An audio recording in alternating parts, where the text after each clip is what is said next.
Lecavalier, and this is Boca 360, where we explore interesting people, places, and happenings all around Boca Raton. Today, we're going to chat with serial entrepreneur and my buddy, Vaughan Dugan at Kapow Noodle Bar. I hope he has some dumplings waiting. Let's go.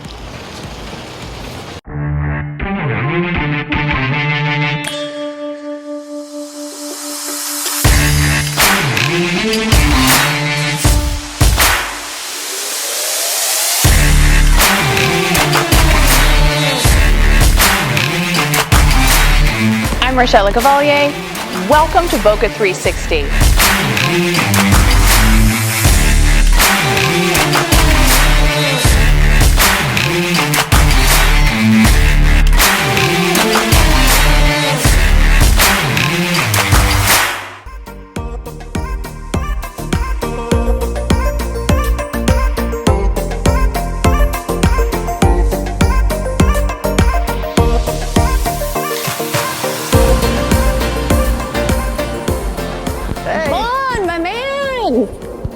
What's up? Good to see you. Sorry to keep you waiting. I think I kept you waiting. I'm so excited that you agreed to be on Boca 360. I can't wait to get caught up. Wouldn't miss it. Should we have a seat at the bar? Let's do it. The best bar in town, you guys. Come on. So we're here at Kapow Noodle Bar. We are. Far from your only accomplishment, I might add, but I love this place. It's probably one of my favorite places too. This is, I think, the place where I first heard about Vaughan Dugan and the entire group and what you all are doing that's so exciting. So this wasn't the impetus, though. It was not, no. How did you come to even be in Florida? So, that's a great question. So I'm born and raised in Newport, Rhode Island. Yes. Got a 0.0 GPA at Northeastern University, and Woo! My parents found out that wasn't perfect. So I kind of got shipped off to South Florida. My grandparents have had a house here since the 70s. Very familiar with Boca Raton. So transplanted to Boca Raton, went to Florida Atlantic University, started a chapter of my fraternity, started throwing nightclub parties, and the rest is sort of history in terms of my history. Were you studying graphic arts at FAU, or it was after you graduated that you segued into that? So when I came to FAU, I actually wanted to get into ocean engineering.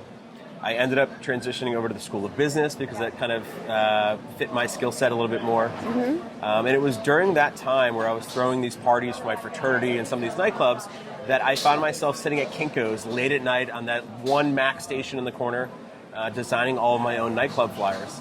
And that turned into a business back in the early 90s. I was in my early 20s. And all that was self-taught, so you 100%. Just figured out how to make things look good. Yes. Wow. 100% self-taught, and 2 years later, it turned into a $5 million a year business for me. Like I said, I was in my early 20s. I had no idea what to do with that kind of money at the time. Started doing nightclub flyers for Rodney Mayo. Rodney Mayo at the time owned a couple of locations up in West Palm Beach on Clematis Street. Mm-hmm. So Respectable Street Cafe, which is still there today. Wow. Was one of my first clients when I was a graphic designer and a printer. So fast forward 30-something years later, 20-something years later, I'm Rodney's partner. Mm-hmm. So myself, Scott, and Rodney own Kapow, mm-hmm. Which is part of the Subculture restaurant group. Yes. And Subculture Restaurant Group has a number of really impressive restaurants. Yeah, so everything from coffee shops to Asian restaurants. We own the Dubliner Irish Pub, Dada and Del Rey, Honey. So everything from coffee shops to nightclubs, from Jupiter all the way down to South Beach. It seems like they all have, for me, what I would say they have in common is that thread of they're all a unique and interesting and fun place to be. Kapow is nothing like Dada, is nothing like Dubliner, is nothing like Subculture, but they're all these really fun places that the energy is just very unique to what they are. 100%. What would you say is the through line for Subculture? I think you kind of nailed it. So the name in and of itself said it's Subculture, right? Yeah. So it literally, we're trying not to conform to the norm. Wow, that kind of rolls off the tongue. I didn't mean it. We don't want to be like your average mom and pop, but this is where we eat, this is where we live. We're kind of dialed into the DNA of the community. And when Rodney first started the company, so to give you a quick little background, when he opened Respectable Street Cafe, it was the only place on Clematis Street.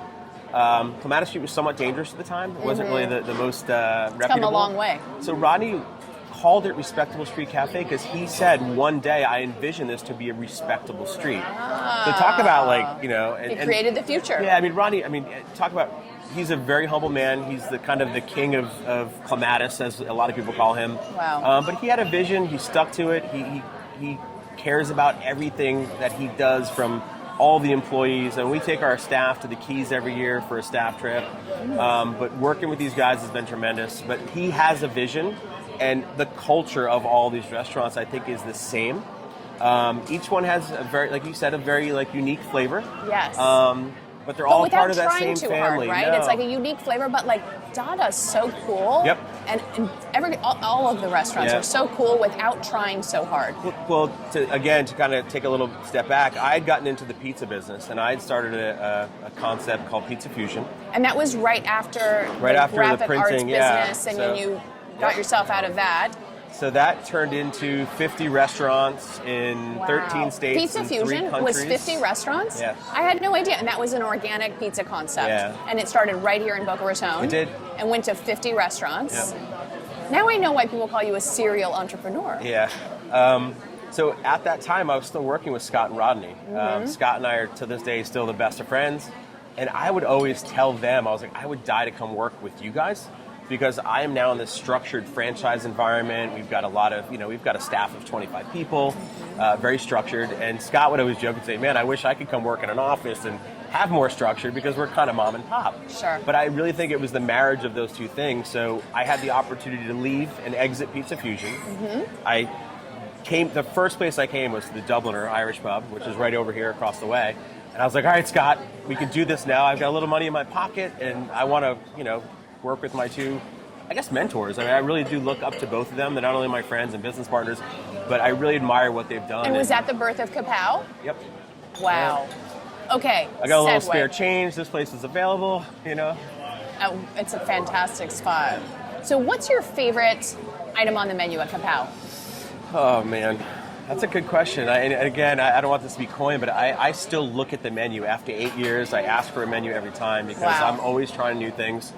It's always super creative. Yeah, I mean, even when it comes to the drinks, the food, it's always something interesting and new. Yeah. So, and again, we're changing the menu all the time. Yes. And all the restaurants do that. And I think that's an important part of survival in this business, is you have to evolve in any business. Yes. So yeah, skirt steak is probably one of my favorite big dishes. We have a ton of small shareable dishes. I love all the small plates, because then I get a lot of variety. It's also one of the first places I came to in Boca Raton where I was able to find cauliflower on the menu prepared in an interesting and fresh way. The Brussels sprout dish is one of my very favorites. I sound like a vegetarian right now, but I'm so not. Well, you're also touching on not a trend, but it's a lifestyle change for many. Sure. The problem is a lot of restaurants treat those dishes like, let's just throw on some veggies on a plate and satisfy the vegetarian and perhaps vegan. cover them with cheese. Yeah. Right. Well, that doesn't help.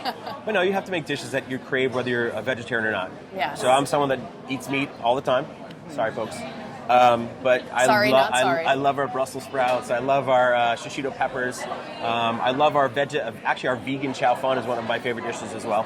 Wow. So a little something for everybody. And you guys always have a really fun drink menu. It's happy hour. That's what they tell me. Great happy hour spot. I know that for the first 3 drinks, and after those 3 drinks, I forget all that. But yeah, I've been told it's pretty creative. and I have to give credit where credit's due. My wife and the team back here are responsible for all the drinks here. You've been in Boca for how many years now? I've been here since 1990. Okay. Yeah, 30 years. 30 years. Yeah. And in that time, I'm sure you've seen a lot of change. Absolutely. So even where we're sitting now was just being built at the time. Wow. This was the Boca Mall. So. And now we're right in the heart of Meisner Park. Yeah, we are. And obviously, it's come a long way. Obviously, a lot of things shifted towards Delray, West Palm Beach, but people were either in West Palm Beach or Fort Lauderdale or Miami. Then obviously Delray came about and evolved quite a bit and became the epicenter of this area and the hotspot. But there's so much action coming back to Boca. I think the same. Yeah, I mean, I'm Boca's seeing. on fire. Did you know the average age in Boca right now is only 48 years old? Yep. So we're trending younger and increasingly affluent. I mean, I'm in real estate, and we are seeing the desire for increasingly, expensive and luxurious properties. It's going through the roof, and the buyers are younger and younger. Yeah, we've seen that in our clientele as well. Our guests are sticking around more year-round as well, Yes, which is a big thing. seen a lot of Not that. as seasonal. So a lot of people would graduate from FAU and they would leave. They're making homes here, calling this home. So, It's exciting. I mean, that's probably the thing I'm most excited about right now. Yeah, I think Boca Raton right now is the hottest and trending, most trending north, I guess you'd say, than I've seen it in 30 years. For sure. Yep. So what are you most excited about right now? Oh man, so Subculture has 2 great projects right here in Meisner Thanks. Park. We've got Subculture Coffee right behind the Dubliner. We've Wow. got Lost Weekend over by the iPic movie theater. Tell me about Lost Weekend. Lost Weekend is kind of an adult arcade, all kinds of video games and games from the 80s and 90s. Oh, how fun. Ms. Pac-Man? Oh yes. Oh, I'm in. Absolutely. I'm in. Skee ball, you name it. my We got God. tacos and a really cool menu. Oh, you pool had tables. me at tacos. We're And good. and then also one of my projects I'm working on right now outside of the group is Varia, which is a food hall. Varia. Yeah, right down by the Yard House in the Okay. south end of Meisner Park. Okay. We're curating some of the top chefs in the area. We're going to have about 6 to 8 different concessionaires serving some of the best food that Boca Raton has to offer. Wow. In a very fun, casual environment. What Lots a of entertainment. hip concept. Yeah. And you know, Boca's becoming so much more walkable. Everybody's gravitating Yes, toward great this point. downtown. Yep. You're going to kill it. Yeah, we're hoping so. That's amazing. Yeah. You keep selling homes, I'll do the rest. So, Vaughan, any parting words? Actually, I'd like to propose a toast. Ooh, a toast. Here's to no longer being your grandparents' Boca Raton. I will drink to that. I'm Rochelle Lecavalier, bringing you the very best of Boca Raton luxury real estate. Cheers!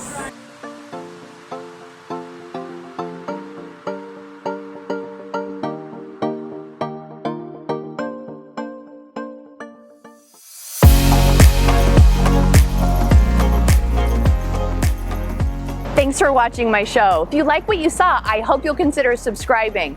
And hit that like button, it would mean a lot to me personally. If there's something specific you'd like to see, leave a note down in the comments for me. I'd be really interested to know what you think.